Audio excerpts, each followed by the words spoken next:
If you're a music producer and you want to send your song to an engineer for mixing, but you don't know how to export and send the files, then you are at the right place. Hi, I'm Stefan from Mix66, a professional mixing engineer. And in this video, I want to show you how you can send your files to a mixing engineer so that you and your mixing engineer are still best friends. I'm using Logic for this tutorial because Logic is one of the most used DAWs for music production, so some of the functions will be specific to Logic. If you're not using Logic, then don't worry, I'm sure that your DAW has the exact same functions.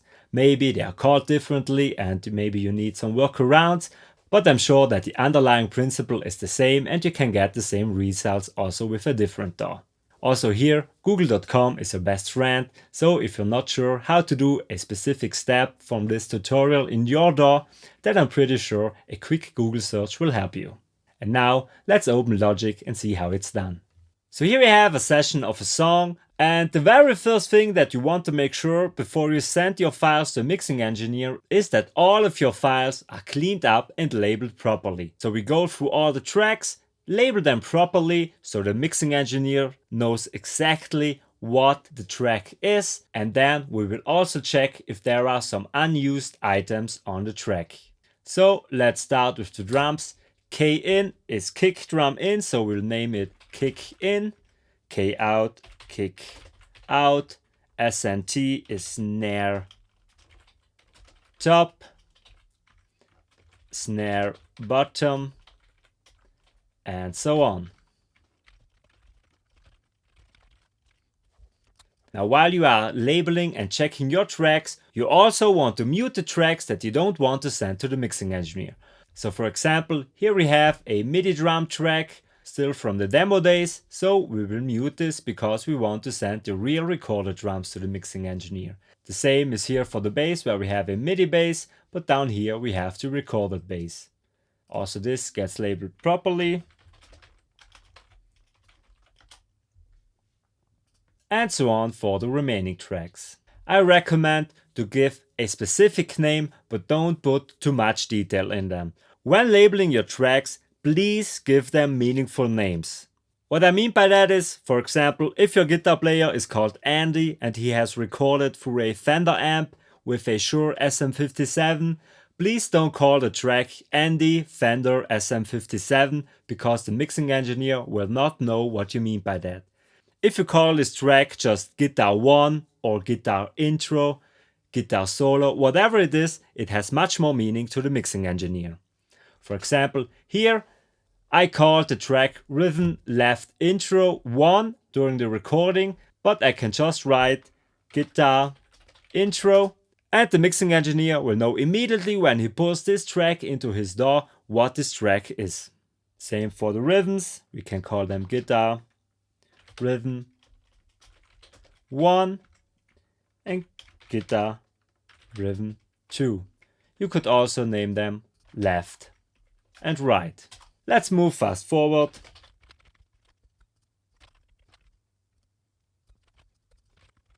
Here, for example, we have two regions that we actually don't need, so I recommend to delete them to make sure that your mixing engineer doesn't receive any signal that you don't want to.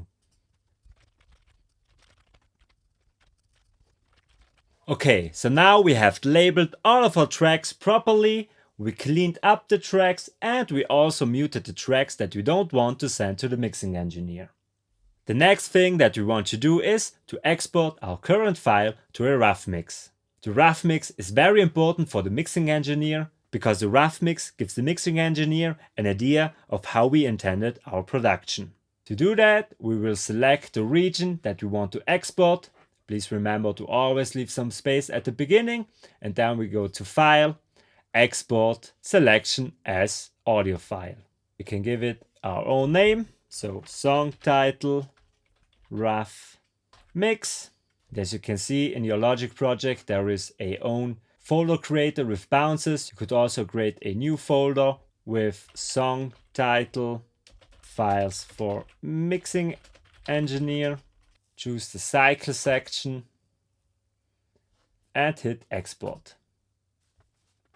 Okay, so now we have exported the rough mix, and now we can export each single track. For that, we select the tracks that we actually want to export. So we select every track except the ones that we muted before. So these two will not get exported for now. Now go to File, Export, all tracks as audio files. Then you choose Bypass Effect Plugins, and you should also add the number of the track. I recommend to choose it like that: number, your own custom text, and then the name of the track. Like that you can insert a space in your custom name, so the file name will be 01 kick in. Now if you hit export, all of your selected tracks will be exported in the section that you highlighted and without the processing that you added. Hit export. Now let's take a look at the Finder. Here we have the Finder with all of our files named correctly. For example, kick in. Great. Bass DI. Okay, so now you would be good to go. You could compress this folder to a zip file and send that to your mixing engineer. But first, let's talk about some special cases. For example, if you have any special effects on a track that you want to send to the mixing engineer. For example, here on the intro guitar, I added some kind of radio effect. If I bypass the EQ, now if there are some special effects like this, I prefer to receive both the unprocessed signal and also the processed signal. In that way, during mixing, I can decide if the effect added by the music producer is fine, or if I can recreate the effect that he wanted even better so it suits the mix better. To do so, select the track, go to File, Bounce, and hit Bounce in Place. Now choose a proper name for this new track, for example, guitar intro with effects, so the mixing engineer knows exactly what is going on. Hit OK. And now you have a new track with the effects baked in. Now remember to re-enable the region that you used for the bounce in place. So right click and on. So now if you export these two tracks using the method that I showed before, you will get both versions of this track, the one with effects and the one without effects. But as we already exported the track without effects before, we now have to export just the one with the effects on it. So we select just this track, go again to File, Export, Export one track as audio file, and again the same settings. Hit Export. And now you have guitar intro with effects in your folder. This principle also applies if you recorded DI guitars or DI bass and then used amp sims. Also then you want to send to your mixing engineer both versions, so the DI and also your amp sim.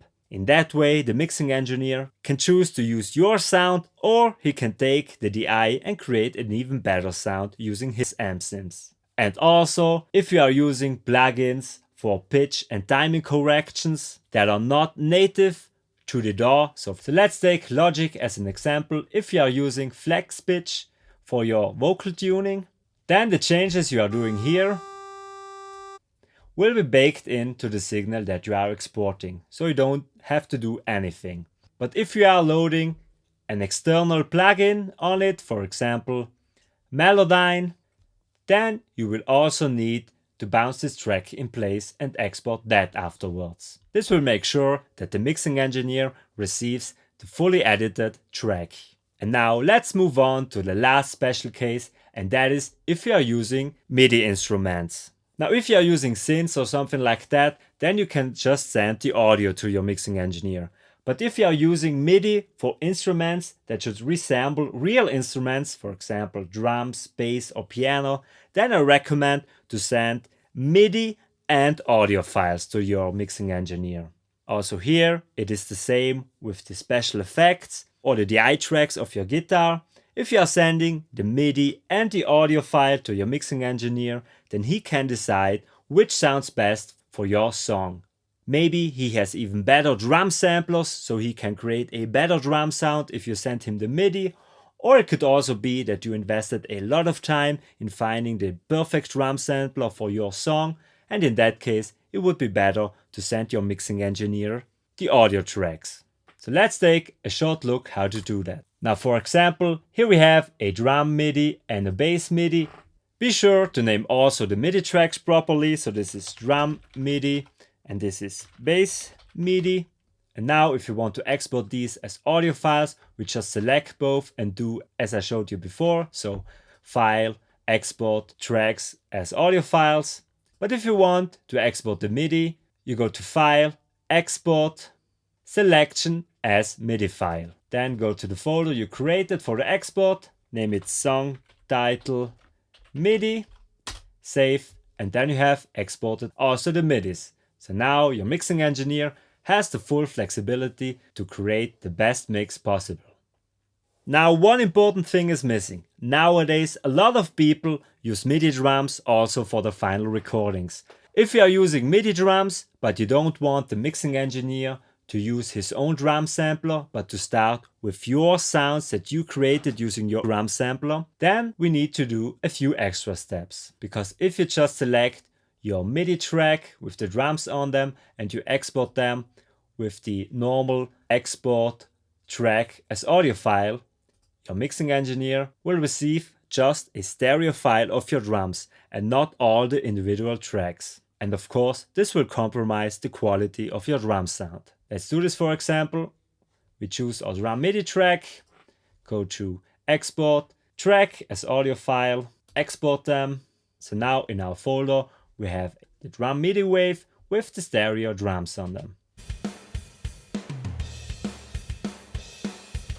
So how can we create separate tracks for each individual drum track? Well, this depends of course on the DAW that you are using, and I will show you how you can do this in Logic. So you go to your drum MIDI track, and here on the sampler I used the Tune Track Easy Drummer Stereo. But if I choose Tune Track Easy Drummer Multi-Output 16 times Stereo, I can create individual outputs for each drum track. Let's open the mixer, and now you see that you have here a plus and a minus sign. I hit plus until I have enough channels to accommodate all of the drum tracks. Let's go for 16 by now. So now I have 16 drum channels and I have to route them now in my drum sampler. Okay, so here is my drum sampler, and of course this depends also on the drum sampler you are using, but a quick look in the manual will tell you how to do it with your specific drum sampler. With Easy Drummer, you go to Mixer, and down here you have the outputs. So I will choose individual outputs for every signal. Both kicks will have output 1, snare output 2, hi-hat output 3, rack drum 4, and so on. Now every part of the drum set has its own separate output. I just summed all the percussive elements into one because I don't need special outputs for them. Then the next step would be to rename your tracks accordingly.